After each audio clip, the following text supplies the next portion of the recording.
Ésaïe, chapitre 22. Oracle sur la vallée des visions. Qu'as-tu donc? Que tout ton peuple monte sur les toits? Ville bruyante, pleine de tumulte, cité joyeuse. Tes morts ne périront pas par l'épée, ils ne mourront pas en combattant. Tous tes chefs fuient ensemble, ils sont faits prisonniers par les archers. Tous tes habitants deviennent à la fois captifs, tandis qu'ils prennent au loin la fuite. C'est pourquoi je dis, détournez de moi les regards, laissez-moi pleurer amèrement. N'insistez pas pour me consoler du désastre de la fille de mon peuple. Car c'est un jour de trouble, d'écrasement et de confusion, envoyé par le Seigneur, l'Éternel des armées, dans la vallée des visions. On démolit les murailles, et les cris de détresse retentissent vers la montagne. Élam porte le carquois. Des chars de combattants, des cavaliers, s'avancent, Kir met à nu le bouclier. Tes plus belles vallées sont remplies de tes chars, et les cavaliers se rangent en bataille à tes portes. Les derniers retranchements de Juda sont forcés, et en ce jour tu visites les armures de la maison de la forêt.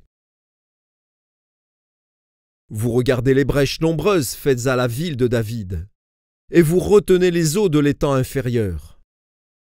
Vous comptez les maisons de Jérusalem, et vous les abattez, pour fortifier la muraille. Vous faites un réservoir entre les deux murs, pour les eaux de l'ancien étang. Mais vous ne regardez pas vers celui qui a voulu ces choses. Vous ne voyez pas celui qui les a préparées de loin. Le Seigneur, l'Éternel des armées, vous appelle en ce jour à pleurer et à vous frapper la poitrine, à vous raser la tête et à ceindre le sac. Et voici de la gaieté et de la joie. On égorge des bœufs et l'on tue des brebis. On mange de la viande et l'on boit du vin. Mangeons et buvons, car demain nous mourrons. L'Éternel des armées me l'a révélé. Non, ce crime ne vous sera point pardonné que vous ne soyez morts, dit le Seigneur, l'Éternel des armées. Ainsi parle le Seigneur, l'Éternel des armées. Va vers ce courtisan, vers Shebna, gouverneur du palais. Qu'y a-t-il à toi ici, et qu'y as-tu ici, que tu creuses ici un sépulcre?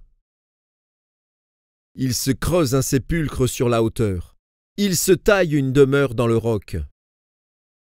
Voici, l'Éternel te lancera d'un jet vigoureux, il t'enveloppera comme une pelote, il te fera rouler, rouler comme une balle, sur une terre spacieuse. Là tu mourras. Là seront tes chars magnifiques, ô toi, l'opprobre de la maison de ton maître. Je te chasserai de ton poste, l'Éternel t'arrachera de ta place. En ce jour-là, j'appellerai mon serviteur Éliakim, fils de Hilkija. Je le revêtirai de la tunique, je le ceindrai de ta ceinture, et je remettrai ton pouvoir entre ses mains. Il sera un père pour les habitants de Jérusalem et pour la maison de Juda. Je mettrai sur son épaule la clé de la maison de David. Quand il ouvrira, nul ne fermera. Quand il fermera, nul n'ouvrira. Je l'enfoncerai comme un clou dans un lieu sûr, et il sera un siège de gloire pour la maison de son père.